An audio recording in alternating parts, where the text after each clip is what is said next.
Kenny, a lot of teams you guys play, they have like one primary scorer. How do things change when it goes from maybe one or two guys to a bunch of different guys that can score the ball? Everybody just has to be ready to play. We have one guy, a lot of scouting focuses on that one guy. It's a lot of doing what you can to prevent him from doing what he wants to do. And now it's their balanced attack, so everybody has to be ready to play and be ready to do what they can to prevent their man from scoring. So on a scouting report, let's say there's one primary scorer. Is it encouraging help defense more than maybe in a game like tomorrow? We actually haven't went over it yet. We'll do the scout today, and we'll know what we're doing on certain players after today. Have you seen much of FSU on TV? No, not really. I honestly haven't watched a whole lot of their games. So that's that. I haven't been able to. Have you heard about their length and how many big guys they have and how mobile they are and that kind of thing? Yeah, I definitely have heard how big they are. That's what everybody talks about when you talk about FSU. They have a bunch of big, they have a bunch of athletic, long, tall guys. So I've heard about that. How much more challenging is it for you guys tomorrow without Tony, one of your primary big guys? It'll be a challenge. Tony brings a lot to the team in terms of rebounding and offense and length. But we have a next man up mentality, so guys will have to step up. And we know that, knowing that Tony isn't playing, so I think everybody will be locked and ready to go. How much did the Wake Forest 7-footer body you guys the other night? I think he got his hands on a couple of shots, but I think our bigs figured out how to work around that. They started using their bodies more before they took their shot, and I think they adjusted well to it. When there's a lot of big guys inside, does that make you guys more conscious of that on the wings in terms of penetrating and avoiding shot blocking? And how do you kind of combat maybe the innate fear of driving in and getting your shot blocked? When we drive it, that's not what we think about. I mean, we know they're in there, but we don't really drive it to not get our shot blocked. We drive to score, so either way, whoever's in there, I think our wings and our guards are fearless enough to take it in and try to score over that big man, or if we can't score, to try to get the foul. What do you think sets your defensive game aside from others? Me specifically? Mm-hmm. I think me getting in the passing lanes is what sets me aside. Coach likes to emphasize getting in the passing lanes, and I try to do as much as I can just to disrupt the opposing team's offense. If you get in the passing lanes, their offense is further away from the rim, and it's hard to run your offense then. So that's what I try to do every possession.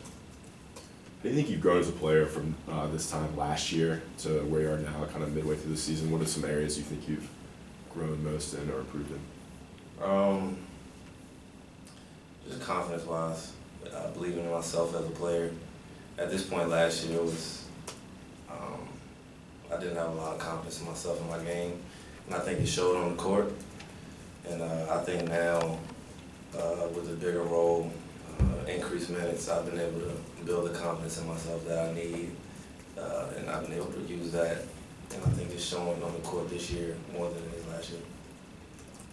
When you're able to get a couple steals and get out in transition like you did against NC State early, does that build for you your confidence as the game continues? Yeah, especially shooting the ball.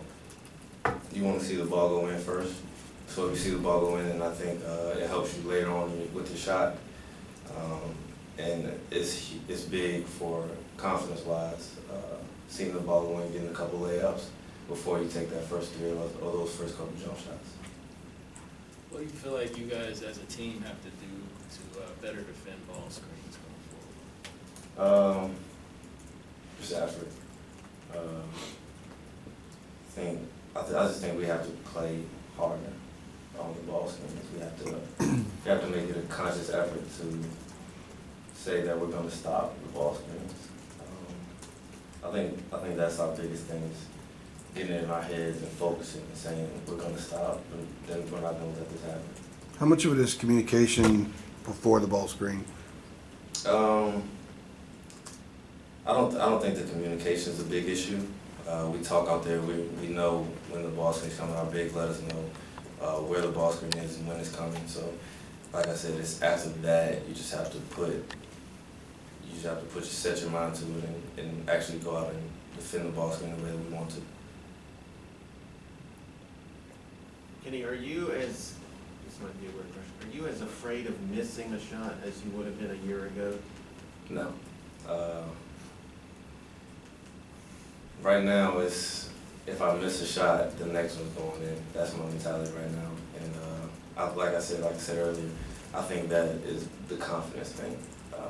Last year, I think I was hesitant to take shots because if I missed, I don't know what would happen. But now I think I have a little more freedom, and I'm able to have that confidence to say if I miss this shot, the next one's going in. So.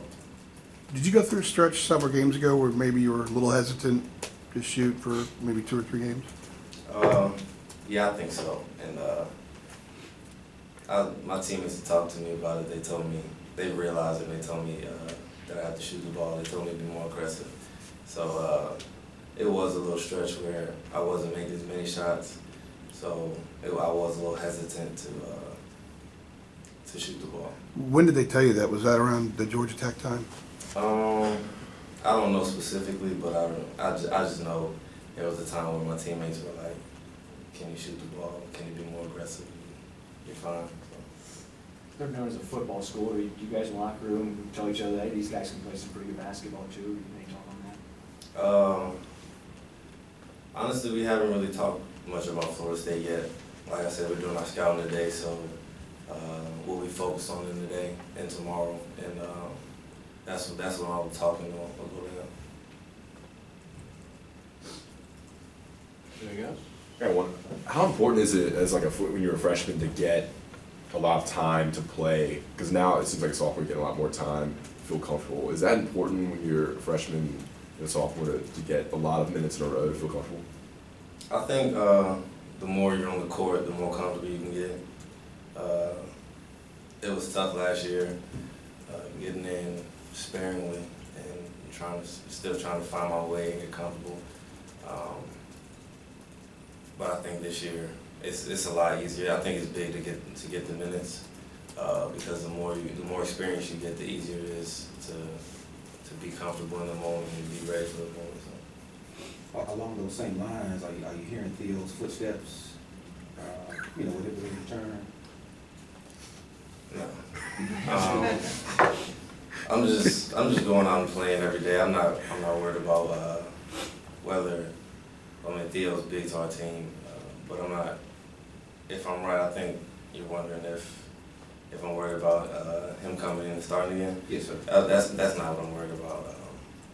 That's up to coach. Whenever coach, if and when coach wants to put Theo back in the starting lineup, I'm still gonna go out and I'm still gonna play my game the way that I've been playing. So that's not really for me to worry about. I'm just gonna control what I can control, and when I get on the court, doing what I can and playing my best. All right, thanks, Gabe. Thanks, David.